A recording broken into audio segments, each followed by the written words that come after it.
Our 2 cents. With Oscar.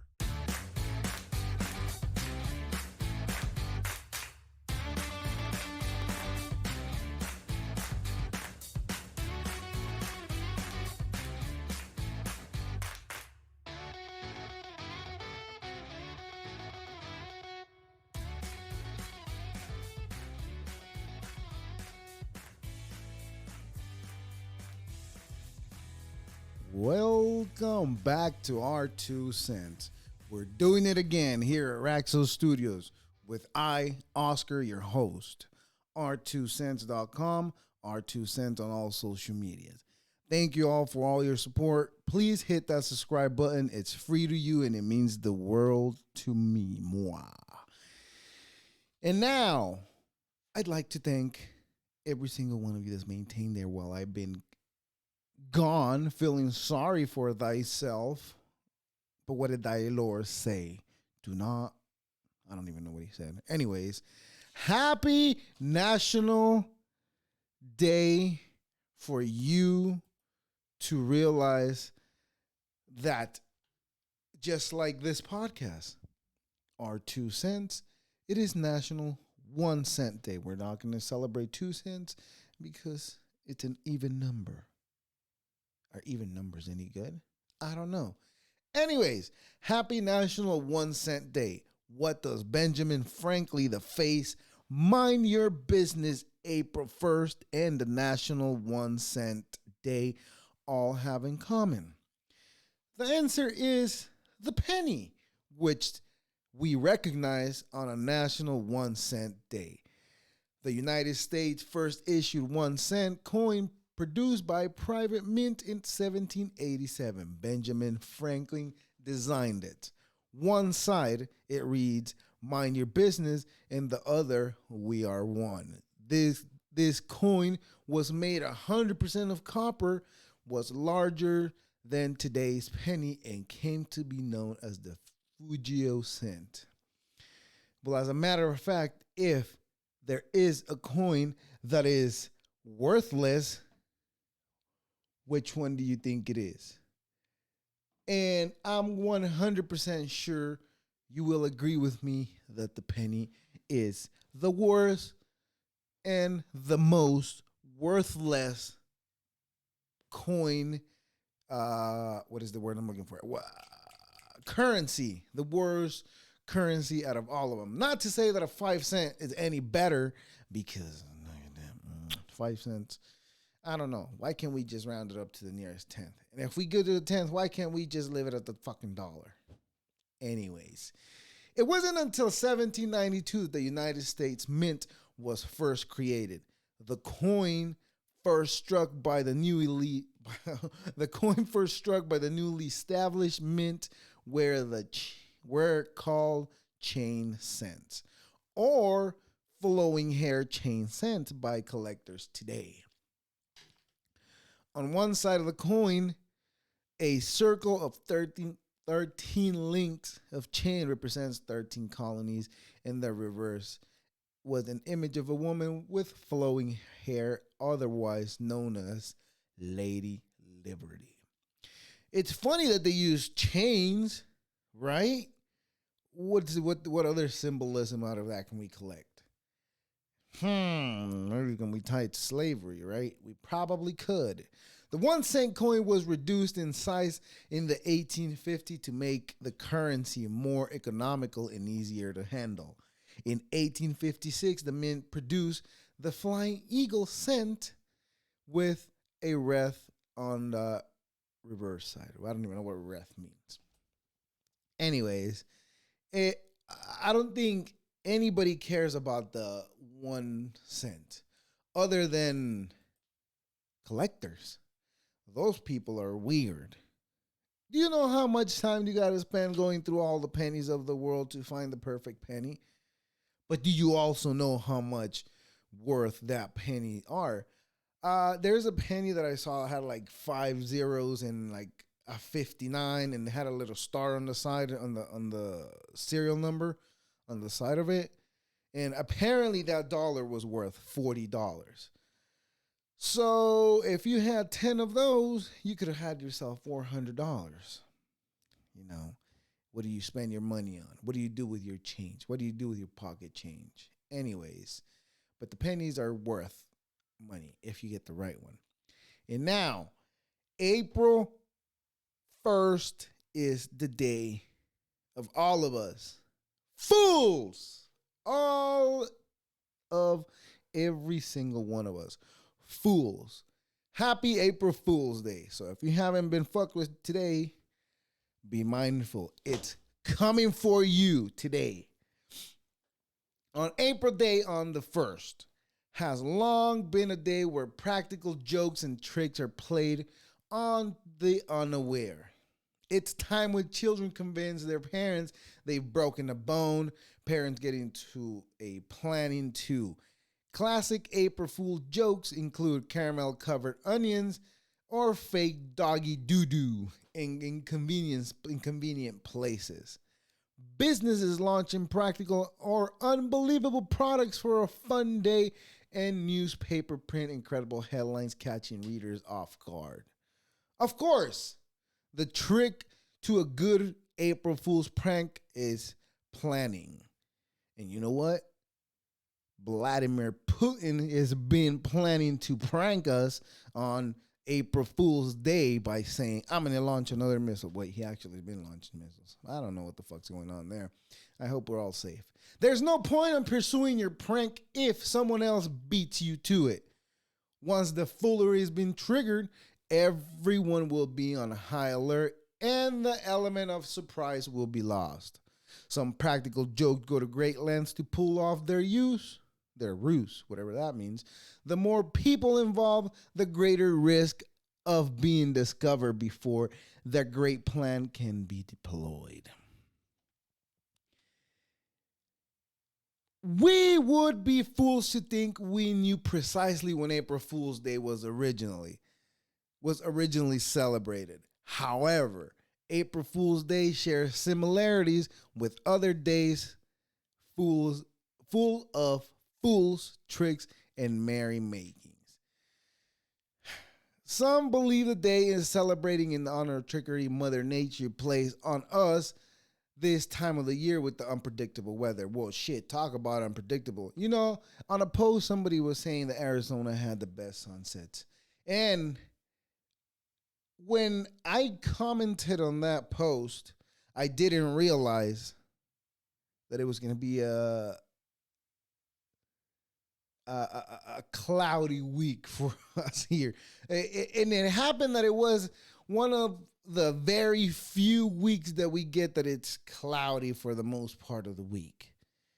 So the gentleman who I commented on the bullshit, I call bullshit that you guys have the best sunsets, thinking that we do, but I've never been there. I should say I haven't been there since I was like fucking 14, so I don't know what the sunsets look like over there.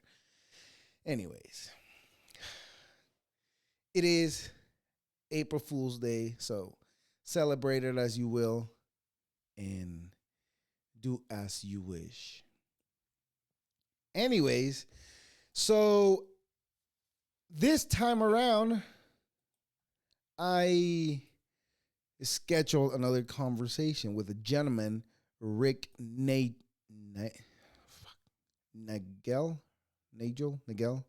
Rik Nagel. I hope I said that correctly because I forgot it. He corrected me. We were already having a previous conversation, and it so happened that since I hadn't been, anyways, that's not here nor there. It looked like I wasn't ready for this, but I prepared more than any other previous days I had prepared. The thing was, when I contacted him to have the conversation with the podcast, everything went sour. And my dumbass forgot to hit that record button. Woohoo, great job, right? Yeah, no, not fun, because I had to redo everything all over again. But anyways, Rick has traveled America, and he made a documentary out of it, which I find really interesting, and I want to know more about that. But also, where I found him, it was the cave exploring, which I originally thought he was a cave explorer, but it turns out he's a director. He he's putting a documentary together about what was like America during the pandemic, because that's when he went across the states. But anyways, before I ruin what Rik does, without further ado, I bring to you my friend Rik Nagel. And here we go. I can hear you. Hey man, how you Hey, doing? good. How about yourself? I'm good. How was your day? It's been great, man. I was kind of nervous today not to mess up again, but we're good. We're good to go. So Fantastic. before we get the ball rolling, I'm gonna Yeah. let you go ahead and introduce yourself. Please tell us who you are, what you do, and please plug anything you have or you're working on. Please go ahead. Thanks, man. Yeah, my name is Rik Nagel. I'm a location scout and a photographer in New York City. Um, right now, what I've been working on during the pandemic, I spent 6 months driving through all over 48 states. I interviewed over 600 people. I was in DC for the Trump rallies. I was in Portland for the Black Lives Matter rallies. I tried to be a witness. So it's a documentary I'm working on now. It's going to take a couple of years, but um, I got a Facebook page, I got an Instagram page, and more importantly, I got a TikTok page because that's how you found me. Of course, right? It seems like everything is shifting towards TikTok nowadays. Yep. I don't know if you've heard there's a setting for some users where you can I don't know if this is true, but I shouldn't even be saying it before I even knowing. But allegedly there is an option where you could upload 10-minute videos now that it's coming. Yep. So No, it's here now. It's oh, here now. oh, so it is true then. So yeah, Yep. that to me it's like, all right, we're at the door of probably where YouTube was maybe 10 years ago. That's Yeah. what at least that's what I feel like, and that's why I think that's where everybody is gonna be shifting soon, just because the way it seems like the traffic is going. On one hand, I 100% agree with you. I mean, like during the pandemic, in the beginning of it, I was addicted to just kind of scrolling through like we all are. But as a creator on it, I despise it. It's horrible. Like, I've got like, I'm shadow banned at the moment. Someone didn't like a couple of my videos. One of them was like a guy sitting in a basketball hoop. We did this TV commercial in New York. We had a permit. We had Parks Department, and we had the guy sitting in the basketball hoop. And I just kind of took a little pan and I was like, "Hey, here's what's happening in New York right now." And someone didn't like that, and it got banned. There's no way that I can say, "Look, I had permission from the city, from the parks. This was an established film shoot. I just did behind the scenes, so it's banned." What did they ban it as? What did they put it under as? They didn't give you an explanation or anything?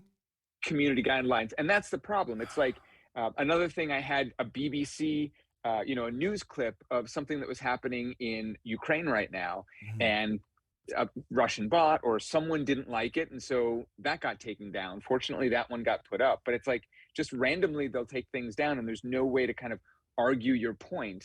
Right. And then they shadow ban you. So it's like, why would I want to put my time and energy in something where, you know, my last post was 140,000 hits, and my last one was 300. Like, Yeah, it fluctuated a lot. yeah, Yeah, just the shadow ban. something is definitely happening there.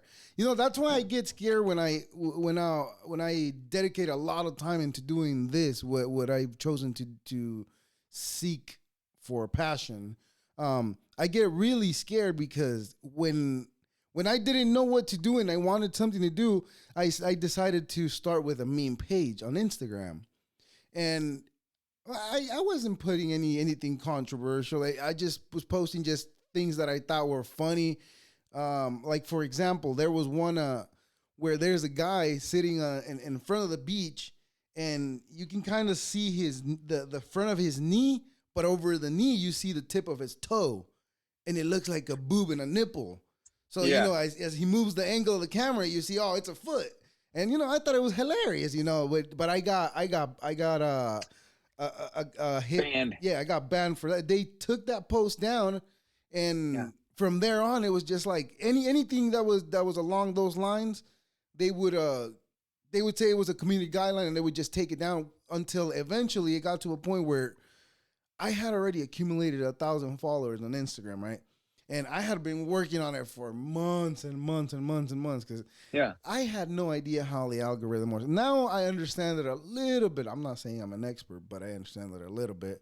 But it was really, really devastating because I worked so hard for like over probably more than 6 months to get 1,000 followers. Because, like I said, I didn't know how it works. I still don't, but I'm working. I don't either. Anyway, I just know when it goes wrong. right? Exactly. So, but they took my page, and I try to get a hold of somebody to see if I could get a response, but you get no response. A lot of all these pages that they take down, and they're like small pages, like they're just starting to grow. They have nothing to back them up if their page gets taken down. And if they take your page that you've been working on it for like 6 months, that's almost a year, half the year gone that you spend it, and all that work is just gone forever. You can't get it back. Yep. Yeah. And it's unfair, and there's no kind of like way to deal with it. It's very frustrating. And so at a certain point, like I jumped off of TikTok for months. I haven't really been posting on it. And then I posted one thing about, rats getting into, my car engine, and like what you have to do in New York City because of that. And I was like, okay, I'm going to experiment with this algorithm. Like, this blew up. What happens if I post some of the other ones that did really well? Let's see what happens. And so I posted and posted and posted, and they, kept exploding. And then someone decided they didn't like a couple of my things. I got shadow banned, and now I'm right back where I was. So like you said, why put all the effort into it if on a whim someone can just shut you down? Yeah, but I also say why, but I also think that if you're growing as a content creator, that it won't matter if they take your page away. As far as time that you spend in it, it does matter. But as far as what you've learned and what you've accomplished, it doesn't really matter because you know what to do now. Yeah. Yeah. So yep. Again, it goes back to the time you're going to lose trying to build it back up to where you were. But yeah, or try something else, try a different platform, Yeah. Yeah. But right now, it seems like everything's just going to TikTok. Like look at it this way. I think as a population, as a humanity, we're putting literally the whole internet into TikTok. If you think about it, because they're making videos about you name it, CIA, FBI documents, CIA, right? I forgot the 3 letters. CIA documents. People make videos reviewing them or reading them. And that goes on there. Other YouTube videos, people grab clips on them and throw them on there too. So everything is just shifting to there. And that's why at the beginning I was saying that I think that's where it's going to be at next. Yeah. But I think it's definitely, the time of the dinosaurs is TikTok right now, and it'll have its heyday, and then, something else will come along, Yeah. Yeah. What about those decentralized ones? Have you heard about those? I honestly don't know much about them, but I think it's a great idea, potentially. I mean, everything's got its problems, but what do you know about them? I'd love to learn. No, I don't know anything about it. I was going to say, what does it mean if it's decentralized? Like, do you still have the possibility to get banned or to get kicked out of the platform the way they kick you out now if it's decentralized? And if it's don't know. Right. And also the other question is if it's decentralized, then the images that get shared all over the internet, right? So certain images that shouldn't be shared, but like what do they call? Fuck, I lost the word. I'm sorry. Anyways, well, all that gets shared. If you come across content, inappropriate content, is that going to be a reason for somebody to get kicked out? But then if they get kicked out, we go back to the thing that we're dealing with now. So how do Right. it's a tough How do situation, you find that balance? You right? know, Yeah, you want freedom of speech, but you don't want people to be in danger. Like of course. it just it comes. I was thinking about this the other day. Like it comes down to two things: you're not allowed to yell fire in a crowded movie theater, and my freedom stops at the tip of your nose. Like I think those are two really good ways to kind of just go through when we're making laws. I mean, it's oversimplified, but I don't know. It just makes sense. It's simple. Yeah. But then again, I also think that I don't know anything about politics or making laws. And that's a whole different beast right there. Because how do you make sure that the law abides for the people pushing the law? And also, if the community has the police, who's policing the police? Good question. Good question. Right. And who's policing our politicians? Like they even vote themselves raises. Like what power do we have except for the vote? Right. And I mean, that's just up in question right now. Just all the shenanigans that are going on with voting. It's become scary. Like they're really insulating themselves to do whatever they want at a certain point. It is. I don't know if you saw that clip of Nancy Pelosi where they were asking her about if she thought it was okay for people in the place that she's in the position that she's in, if it was okay for them to be trading. And her answer was like, yeah, of course, it's a free market. Yeah, it's a free market, but you have a say so whether it goes up or down. Mm-hmm. You have an influence. So how does that make sense in their head? None. It makes zero sense. Yeah, makes zero sense. Yeah. Yeah. So okay, so you said you traveled the country during the time that it was the craziest.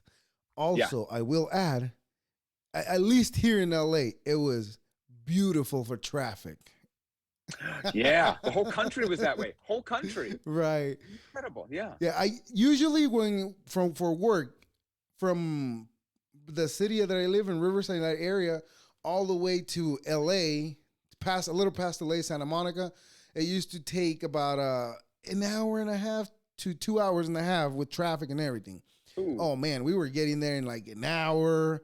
It was just getting there quick because we fortunately for me, my job didn't stop us from working during the pandemic. Yeah. Fortunately, but unfortunately, so it's a balance that I got to find. But yes, traffic was beautiful during that time. Did it happen the same way in New York? And how did the streets feel? I mean, well, you weren't there for the most of the time, right? Well, I was there for the first 3 months, and I stayed in my apartment, and like we got hit really hard in the beginning, I bet. So it was like I'd go out once a week and I'd go to the grocery store and you mask up with whatever you have, you buy your toilet paper if they have it. And the streets, there were no cabs, there were no cars. Like out my window, I kept saying this, all you would hear were birds chirping and the sirens, like the ambulances. Wow. And like, that was it. Normally you hear people talking and honking and all this stuff. And so one day I went out and I went up to Grand Central, and I went in Grand Central and there were 4 people in there. One other photographer besides me, 2 people from, National Guard, and one guy sweeping. Like there was no one in there. And it was the emptiest I had ever seen it. It was the middle of the day. And then the streets, like Broadway, was just no cars. It was like a ghost town. It was like, you ever see that movie, with Will Smith? I Am Legend. Yeah, it was like that, without like all the weeds growing up. I was gonna compare it to that right now, but I was letting you finish.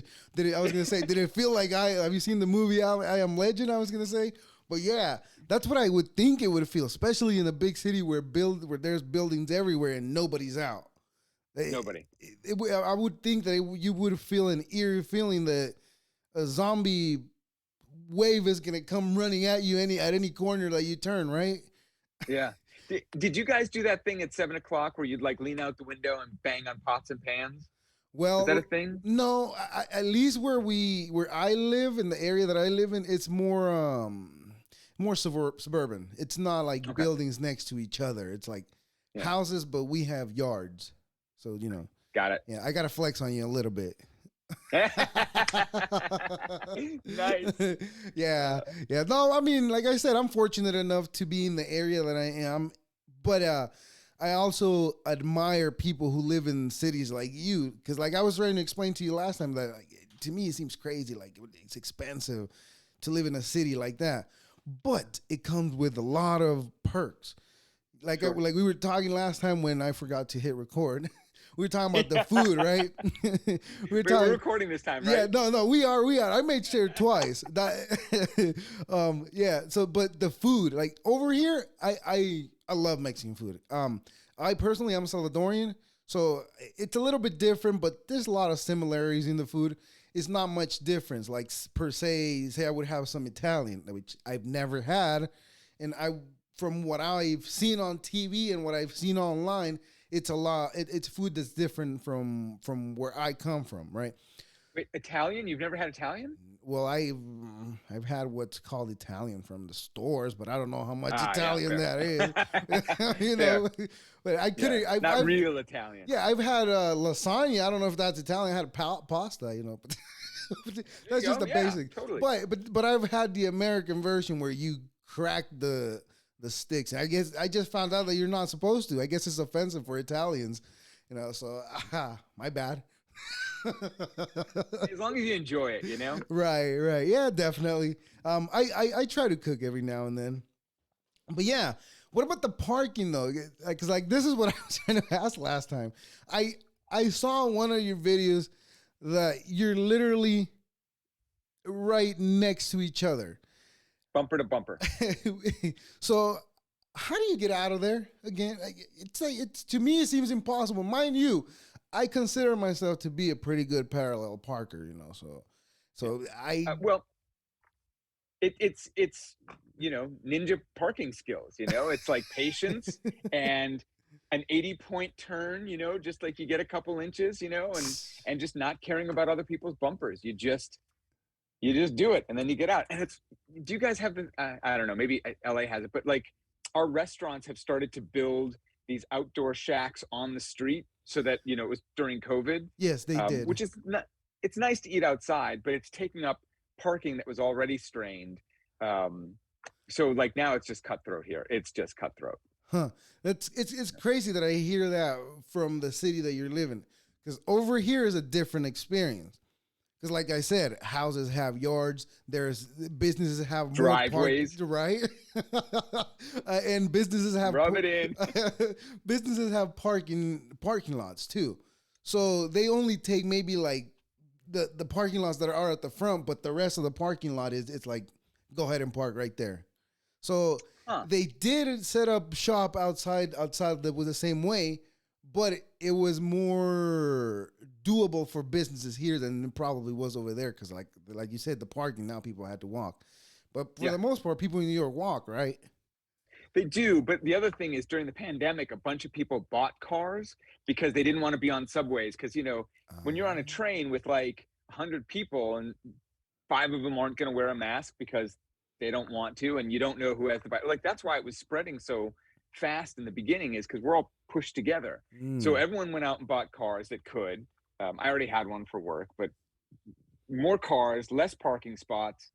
It's a nightmare. Flex on them. Tell them I had one before you guys did. What I don't have is a driveway. You'll be all right though. You're doing fine. When I grow up. You're doing fine. You're doing great out there, man. Do you plan on moving out of there? Of that city life? Yeah, and we touched on this last time. Like it's because of the parking that I'm starting to be like, I'm just kind of tired of this, like I need my car for work. And it would be nice, I have a rooftop, which is awesome. I have this great view and I have like a little garden up there, but it would be really nice to have a yard. How high are you? 6th floor. Okay, that's not too bad. I thought you were going to say like 30, 40, 50. Oh, I was going to say, Jesus Christ, you're scaring me. Yeah. At least you have the top part where you could plant some plants and do what you can there, right? Yep, exactly. Yeah. Any pets? Do you get to have pets there? Yeah, I got a cat, Oh, beautiful. Kenzo.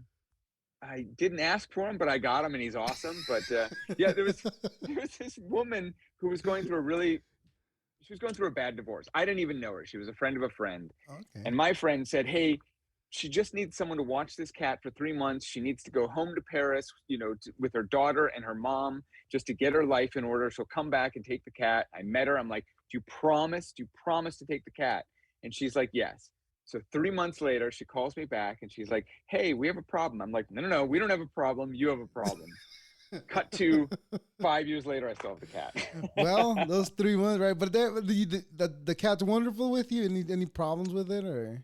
Uh, in the beginning, yeah, he put a couple people in the hospital. I had to go to the doctor a couple times just because the bites would be so bad. But Uh, he's all right now. He's all good. right, all right. Worked Well, through that's it. good. That's good. You know, because I mean, I'm pretty sure the cat was stressed out from the change, so Yeah, it's exactly. probably it. Um, Yeah. I have a German Shepherd since she's a Ooh. puppy. Since she was a puppy, she's a year old now.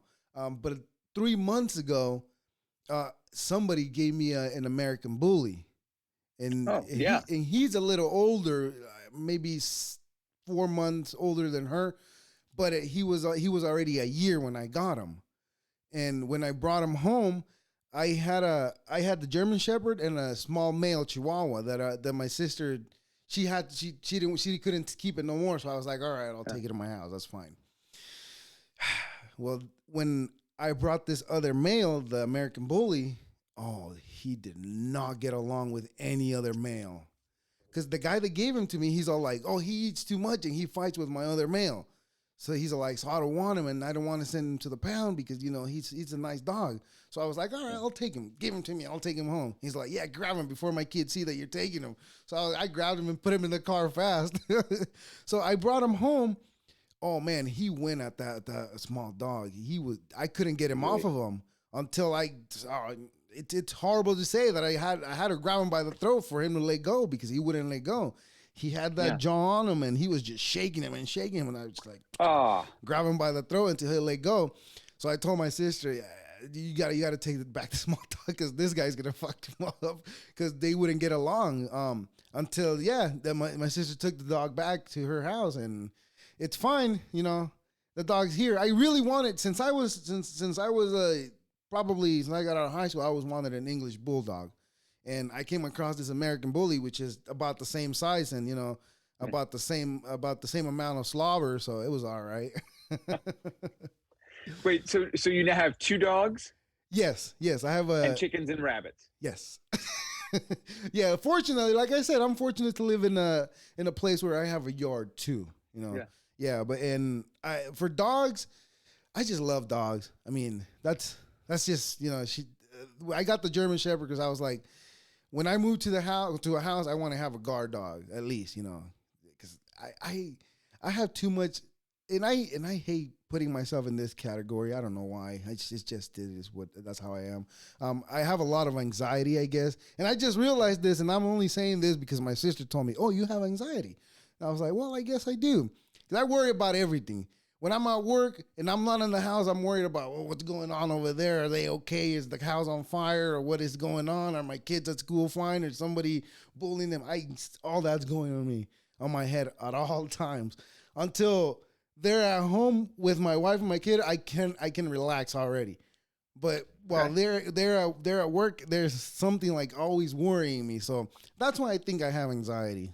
And yes, So wait. Does your anxiety ease when you're at home with your family? yes, a lot. Oh, awesome. Yeah, I Great. do. But when I'm not here, I worry. Yeah.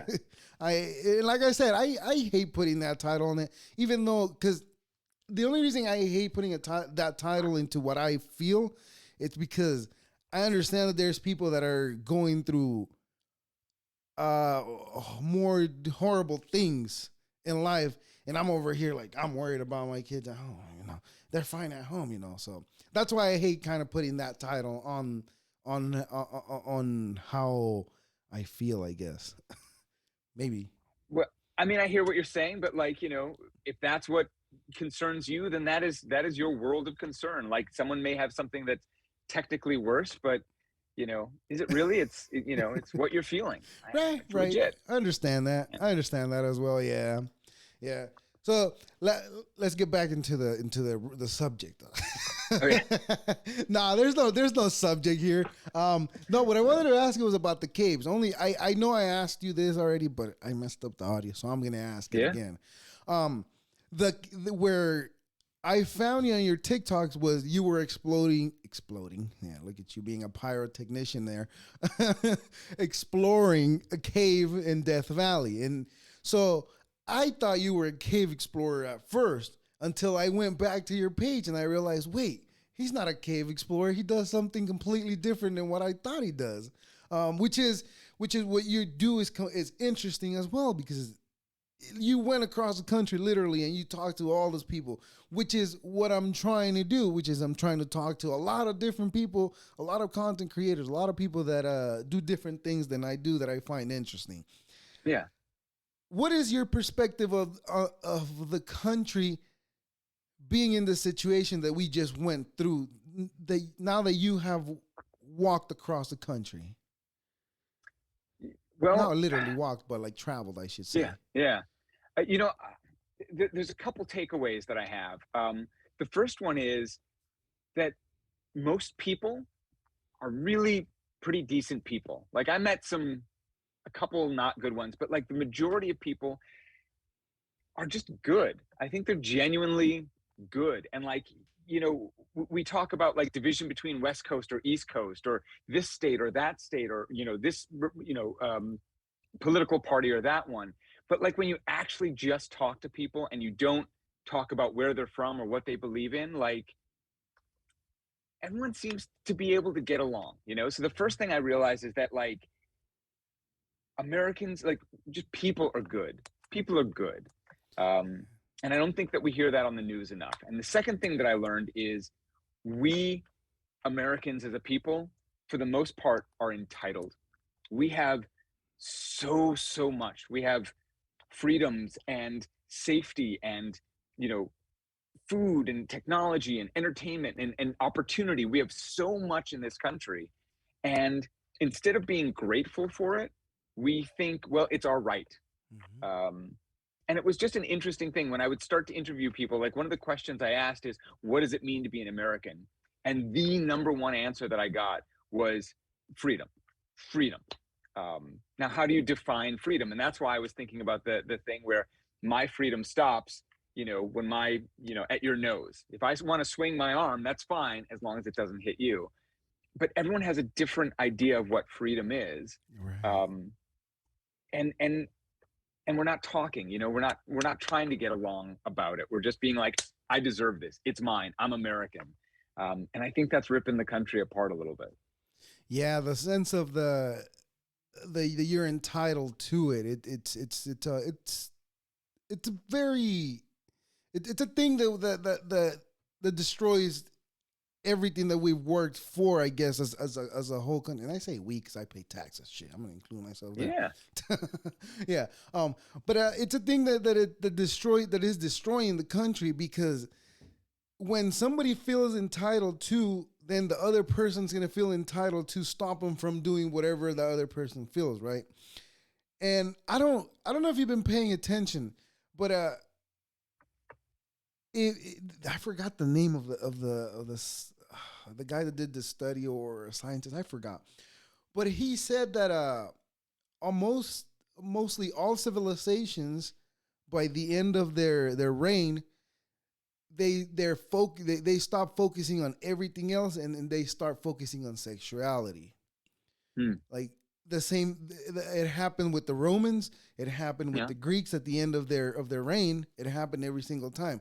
And if we pay attention to what's happening in the country, it's like you're saying, in this country we're entitled, and we have it so good that we're finding. I'm not saying that people's sexuality is an issue because it's not. It's just who they are. But what I'm saying is the focus has gone from having to worry about having food and having to worry about predators eating you alive. We don't have to worry about that. So that's already checked off the list. That's done. So now I think we're finding things to worry about, Right. and making issues where, but this sounds wrong even as I'm saying, as I'm hearing myself say it, finding problems with but even as I'm saying, fighting for equality is it's right. It's everybody's title, right? It's everybody's Right. right to fight for their right. Does that make sense? What I'm Yeah. trying to say? Yeah, it totally does. And I think that's important. I think that what's interesting, I didn't read the study, but like it makes me think. I remember sitting in sophomore year history class, and we were learning about the Roman Empire. And they were like, there were three eras to it. You know, there was the rise of the Roman Empire, and that's when they were fighting and they were conquering and they were, you know, trying to come up with ways to make food for everyone, for armies, and like, you know, all this. And then you have the golden era, where it's like, you know, the science is just, you know, exploding, and the art Innovation. is exploding, and you know, the republic, you know, everything that they're doing is just amazing. And then there's the decline, where like you've done all that, and then people start to focus on themselves, and it's about the rich staying rich, and you know, eating great foods, and having, you know, like these, you know, like Caligula, like having orgies, and you know, not being a leader of the people, but doing what he wants because he thinks he's in charge. Mm-hmm. And I remember sitting there and being like, if I could live in any time of an empire, like where would I want to live? Like which one? Like each one has something really cool about it. And then one day it dawned on me, and I'm like, we're right here in the American Empire. And you know, we've had the golden era. We created computers and you know, automobile, you know, factories, and went to the moon and all these things. And now we're kind of backtracking. We're focusing on me as Mm-hmm. opposed to, you know, the world or what we can do. Yeah. Maybe that's kind of what you're saying, is that like, you know, we've just gotten to a point now where we're not doing the big things anymore. We're kind of devolving into personal things. Yeah.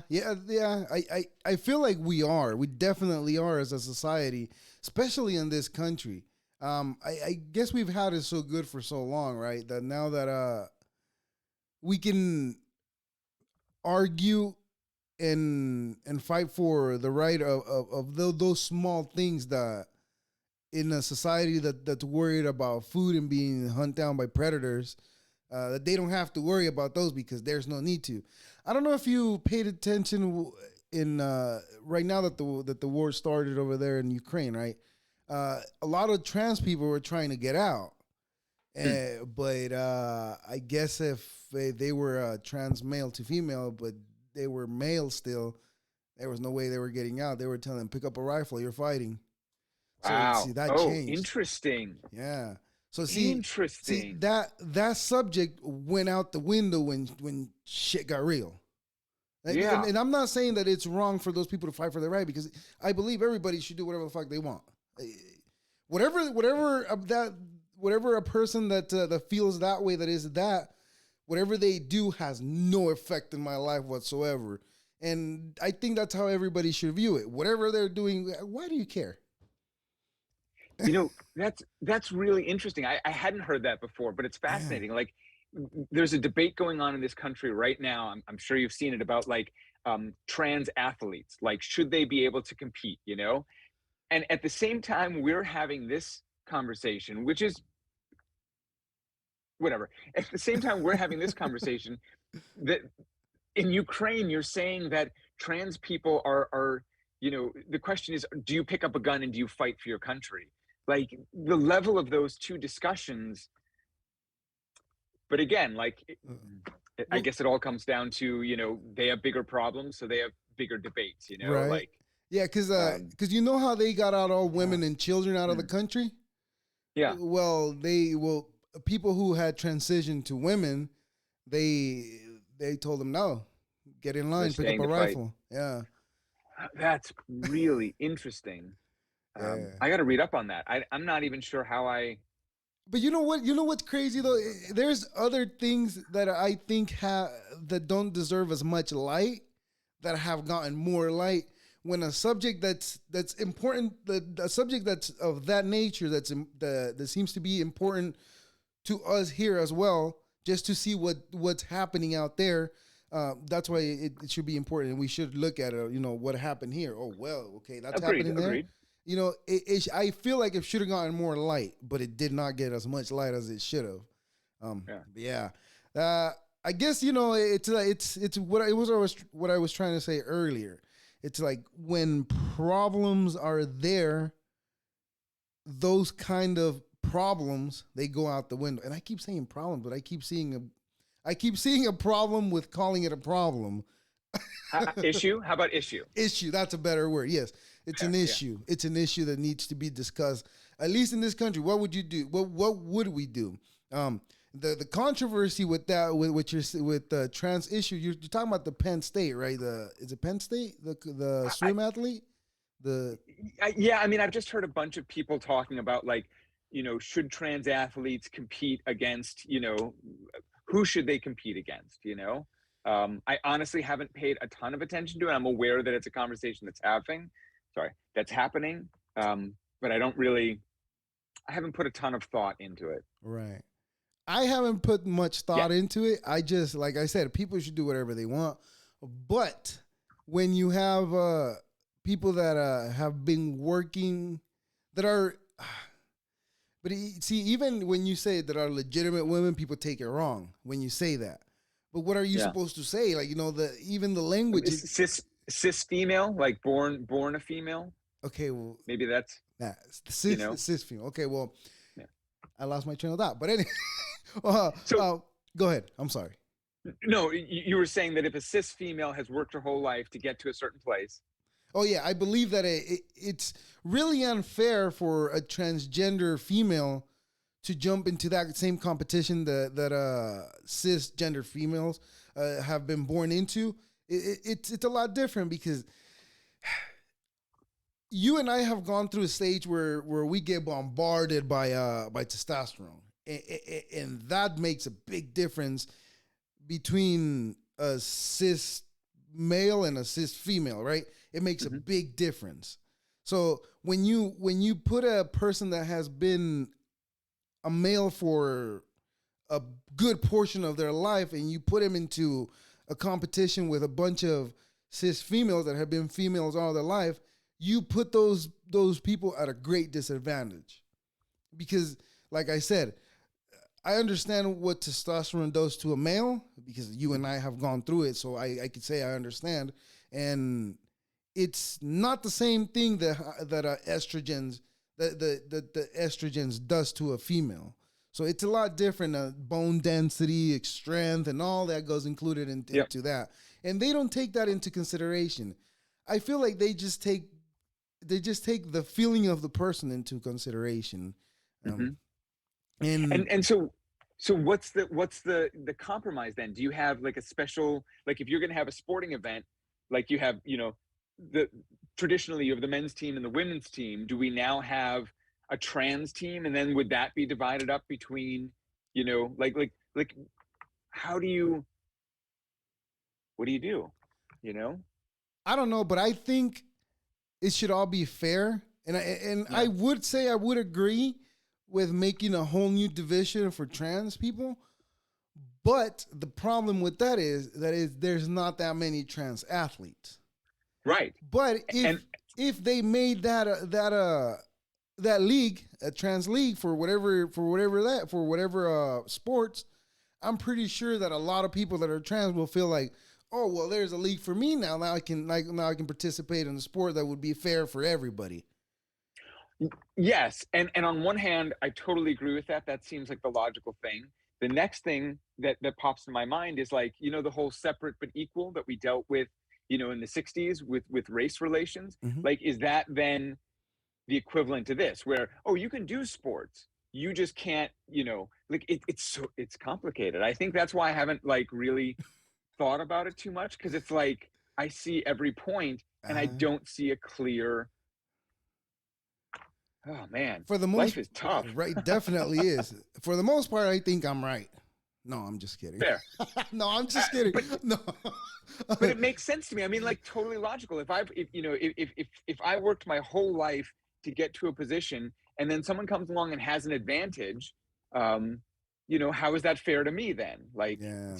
it's a complex issue. And I wish at the end of the day, here's what I wish.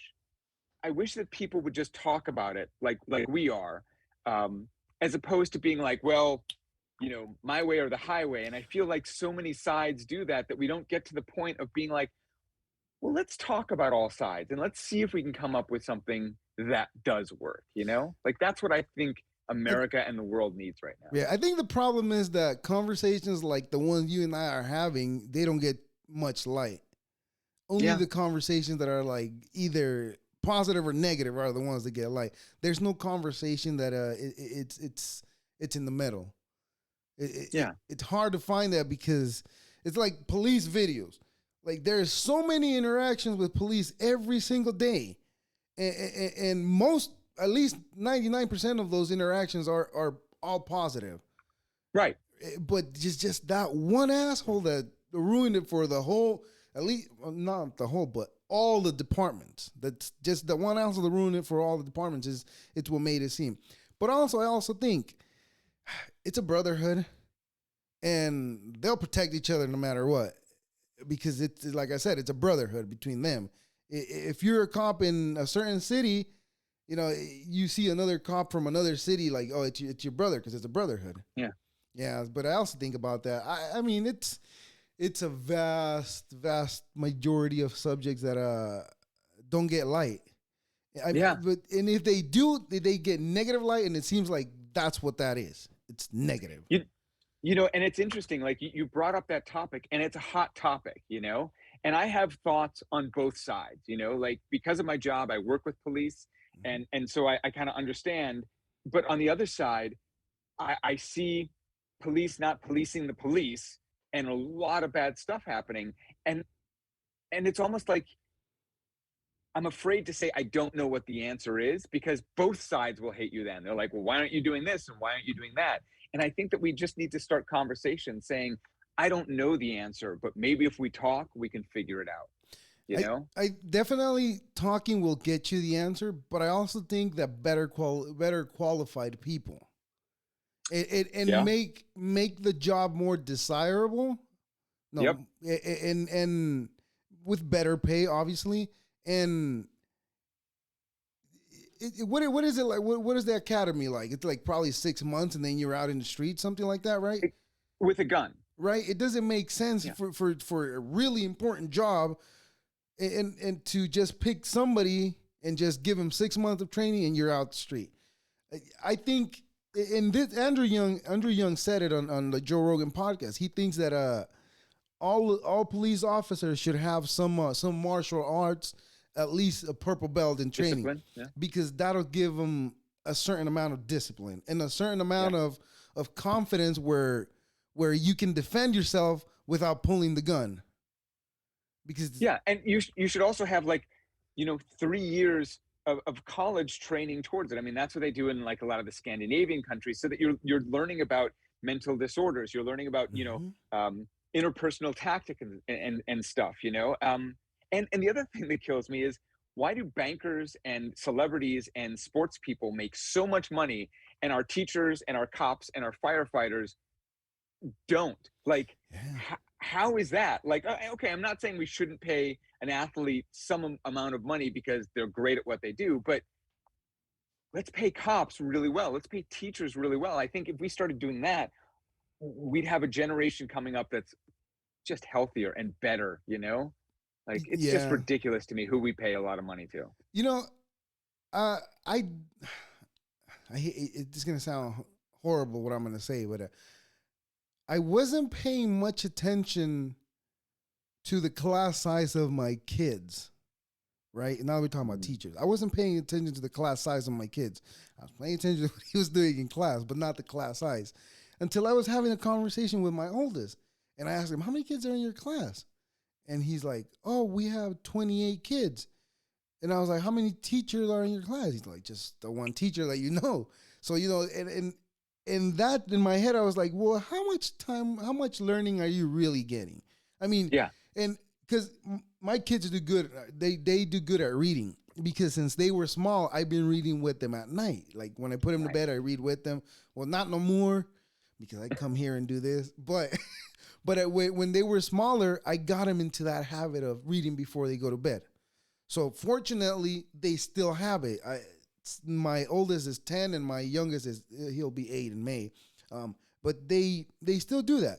And I noticed that they'll play video games for the most part of the day, but when they get bored and they're done watching TV, they're done playing video games and they're bored, they go and grab a book and read. And that's awesome. I well enjoy done. that. Thank you. I mean, that right there is it's a good accomplishment that I wanted to have since they were born, because I was like, I want to implement them to read, because my parents didn't teach me that. And now as an adult, I realize the reading opens up a lot of opportunities. No matter what you read, it'll open up your opportunities. Because before I started this podcast, it was hard for me to put a sentence together. Like, as you really? Noticed it right now, but I stuttered a lot when I'm having a conversation. Especially when I know especially when I know that button's red, I start stuttering a lot more. I don't know if you noticed last week. Even I noticed that. I was like, I relaxed a lot after I realized that the thing wasn't recording. Yeah. But yeah, I like to pride myself on that I did accomplish. I have accomplished that so far. But and right now, what I've been trying to implement with them is learning and earning. So anytime they learn something, I tell them, hey, tell me what you learned. And, I'll give them $5 for a 10-year-old is a lot of money. So, I'll throw $5, $2, $3 here, what I can't throw at them, just to make them feel like, oh, I learned something and I got paid. So, that'll trigger something in there in the future. And maybe I'll create some entrepreneurs that'll be billionaires and trillionaires. They'll get me out of here. No, I'm just kidding. No, I don't look at it that way. I like joking about that, but nah. Yeah. The way I see it is like, a lot of Hispanic parents rely on their kids that they're going to get them out where they're at. And I think that's wrong, because that's giving the kid a lot of pressure. And, even though even though it's not said, it's not like, oh, you're going to take care of your parents when you're older. It's like an unspoken agreement, at least from people who were born in Latin America. Kids who were born here are more American. They'll put their parents in the home, and they'll leave them there to rot. But people who come from that from that area of the world, they do see life more that way. Like, oh, I got to take care of my parents when they're older. And I feel like that's wrong. That's a lot of pressure to put on a child. I'm about to be 31. I'm just figuring this shit out. Like, you have to pick a passion. You have to read. You have to do this stuff in order to be successful. And for 20, because I started focusing when I was about 25. So for 25 years of my life, I lived my life unfocused. I lived my life just going to work and hoping for them to realize that I work hard and them give me a better position with the better pay. That was what I was wasting my life on for 25 years. Well, so what changed? I realized that position was never going to come, and I better do something about it. Otherwise, I'm just going to be struggling with everything, my life, how I feel, and and I just didn't want to feel that way. So I picked up working out, and then I picked up a passion, which is this, which the last couple of weeks, I was feeling sorry for myself. I was this is not even working. This is not doing that. This, just finding a bunch of excuses just to quit what I'm doing. And I kept doing it, but it was out of doing it because I have already started it and I have already invested money in it, and I didn't want to stop doing it. So I kept it doing it. And last week I started to get that feeling again, but I noticed why. I noticed I had stopped working out for like maybe a month already. And I had stopped working out, and my motivation, my ideas, my brain was just blah. And my motivation was just blah. I don't want to do anything. I just want to relax. And also, I picked up an Oculus. the VR headset. Oh yeah. Those are fun. Those are Oh crazy. my God, I'm hooked. Yeah. What games have you played it? Yeah, I was in Colorado visiting my buddy, and he has two kids, and they had it, and we played like some like solving like a secret agent game, and then there was like a boxing game, and there was like a saber game. Dude, man, video games have come a long way. I Have you can't seen? wait to see what happens in like 20 years. It's just gonna Right. jack right in the back of your head. Well, the Neuralink works. Yeah. Did you see about the monkey that he made it work with? No. Well, he had a monkey that he put the Neuralink on his brain. He connected it to he hooked it up to his brain, and the monkey was playing that little dot game. Doot, doot, doot. Pong? Yes, that. He was playing Pong with his eyes. Interesting. Yeah, so it works. It now works. So it seems like we're heading into a generation of cyborgs, don't you think? Of course. Yeah. I mean, like our memory is augmented now. We have a phone so that like we can look up anything. We have reminders and stuff. Like, why wouldn't we want to build like hardware and stuff into ourselves? But where does it end? That's the Right. question. Is like when do we start putting morality on technology? Well, I love technology, but we have no morals with it right now. Yeah. Yeah, I think all of this technology, it all happens due to innovation, and people want to innovate, and people want to better society. Sure. And it just there's some people that realize that they can make a very good profit of whatever invention came, and then they take advantage of it, and it just turns into like, okay, now we're gonna try to see if we can control people with this. Yeah, it's either power, war, or greed. Do you know how the Nobel Prize came about? No. You know the Nobel Prize, right? Yes. I love this story. I think it Okay. really tells a lot about human beings. So Albert, the guy's name is Nobel. He invents dynamite, and he invents it because he thinks that if you take farmers and you can put dynamite into these old tree trunk stumps or under big rocks that can't be moved, like you can create so much more farming space that you will be able to feed the entire world. No one will ever go hungry again. That's why he invents dynamite. And of course, what's the first thing that happens with it? They start using it for war. And he is so upset that his, invention, his discovery is now being used to kill people when all he wanted to do was feed people, that he takes all the money he makes and he sets up the Nobel Peace Prize to showcase human beings doing what is right and what is good. I love that story. Wow. See, I there's a lot of things that we know of nowadays, and we don't even know the origins of it. This is really interesting.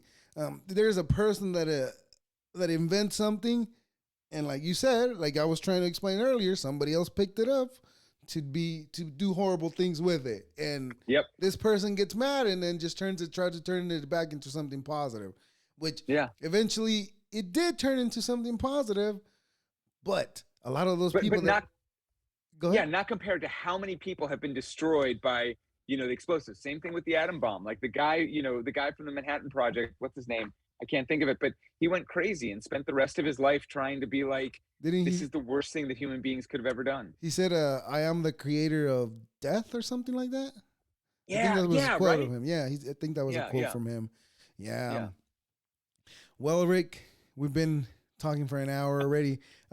We never even got to talk about almost anything that we talked about last time, but it's great. I love talking to Yeah, you, man. man. It's fun talking to you. I really appreciate you.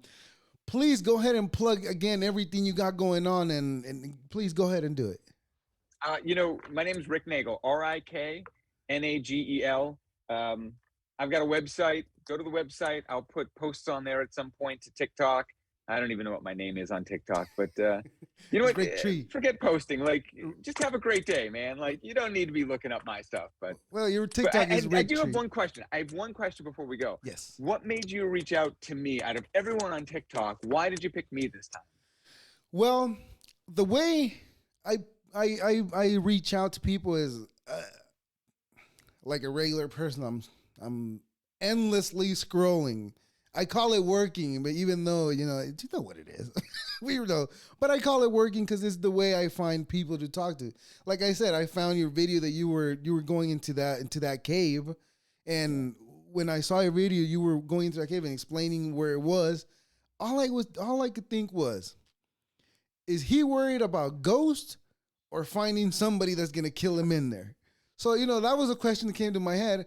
But I also find people that go cave diving, cave hunting, I find them interesting because, like I said, is there going to be a ghost or is there going to be a person that's going to kill you in there? So I wanted to reach out just because I wanted to talk more. Like, I wanted to see, not like in a challenging way, but I wanted to see what you know about caving, so that way I can learn a little bit. Because in no way, shape, or form I'm going to go into a cave to see what it's like. So I rather experience it through somebody else. Like a couple of weeks ago, I've already talked to him previously. He's a scuba diver. He's an instructor. He recently went on a trip to Honduras, and he took a group, and they were diving over there. And we were talking about that.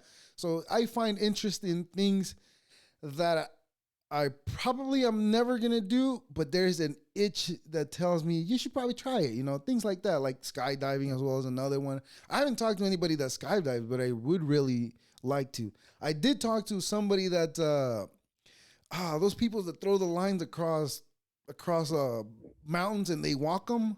I talked to somebody that's that crazy. So yeah, he's pretty crazy. Yeah, I can't do that. No, me either. But I find it interesting, because there's people that do it, and I don't have the guts to do that. And how do they get them? It's things that I like to know about them. Even though, like you saw right now, the conversation how it went with you, it was just all over the place. Literally, it was just about one thing, and it wasn't necessarily about what you do, because we got distracted with all sorts of different subjects. But it doesn't matter because I still got to know who you are, what you do, and all that good stuff about you. You have an inquisitive mind, and I applaud that. That is amazing, man. Thank you for reaching out. I appreciate it. It's an honor. It's a pleasure that you replied to me and you accepted to do this. And I would like to stay in contact and to do this again in the near future. And I'd love to. I appreciate you and your time. And I want to, like I said, thank you very much for giving me this opportunity to have this conversation with you. Thank you as well. Appreciate it. All man. right. I'll talk to you next time. Definitely will do. Thank you. All right. Later. Bye. Well, ladies and gentlemen, what did I say? This gentleman, we had a completely different perspective of what he does. And even though I had already spoken with him in the past, Rik, I apologize. I said you were a director, but you're a location scout for, say, commercials and things of that nature. And yeah. Well, Rik, thank you very much for giving the opportunity to have this conversation with you. Ladies and gentlemen and non-binary folk, I appreciate all of you. Thank you very much. This is I, your host, Oscar. Please hit that subscribe button and on to the next one. Deuces.